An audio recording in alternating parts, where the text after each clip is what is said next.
Vinod, DIG మేనన్ని వెళ్ళి కలువు. ఈ letter ఆయన దగ్గర ఇచ్చే. పూర్తి వివరాలు ఇందులో ఉంది.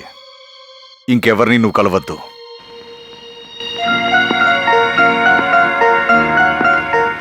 నీతో పాటు ఈ అమ్మాయి కూడా వస్తుంది. చెప్పింది గుర్తుందిగా? వాడితో పాటు నువ్వు కూడా వెళ్ళాలి, పని ఈజీగా పూర్తి అవ్వడానికి. నీ పేరేంటి? మినీ. గుడ్. ఇక్కడ జరుగుతున్న విషయాన్ని డిఐజీ మేనన్కి అర్థమయ్యేలా నువ్వు చెప్పావంటే మీరందరూ ఇక్కడ నుండి త్వరగా వెళ్ళిపోవచ్చు. లేదా దీన్ని ఒక ఆటగా వాళ్ళు తీసుకున్నారంటే 24 గంటలకు పైగా 1 నిమిషం కూడా నేను వేచి ఉండనని ఆయనతో క్లియర్గా చెప్పే. You got it? వెంటనే బయలుదేరు. ఆగండి. నీతో పాటు వీడు ఒంటరిగానే వస్తున్నాడు, పోలీసు వాళ్ళు ఉన్న చోటకి. నువ్వు మధ్యలోనే పారిపోతామని మాత్రం నువ్వు అనుకోవద్దు. నీతో పాటు వచ్చిన 15 మంది ఇక్కడే ఉన్నారు. ఒకవేళ వీడికి ఏదైనా జరిగితే లేదా నువ్వు తిరిగి రాకపోతే ఇక్కడ ఉన్న వాళ్ళ లెక్కలు తగ్గుతుంది. అది గుర్తుపెట్టుకో.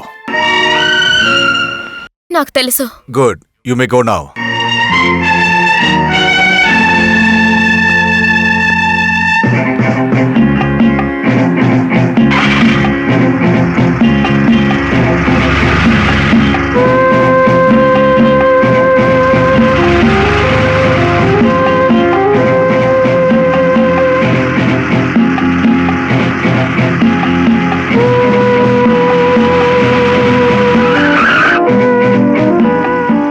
కళ్ళగంతలు విప్పు. మీరంతా ఎవరు? మమ్మల్ని ఎందుకు ఇలా బంధించారు?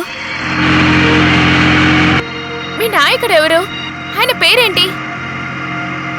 పేరు లేదా? చార్ల్స్. మేమేం చేసాం? మేమే మీకు దొరికామా? చిన్న పిల్లలు, అమ్మాయిలు ఉన్నారు. వాళ్ళకి ఏదైనా అయితే మేమేం బదులు చెప్పాలి?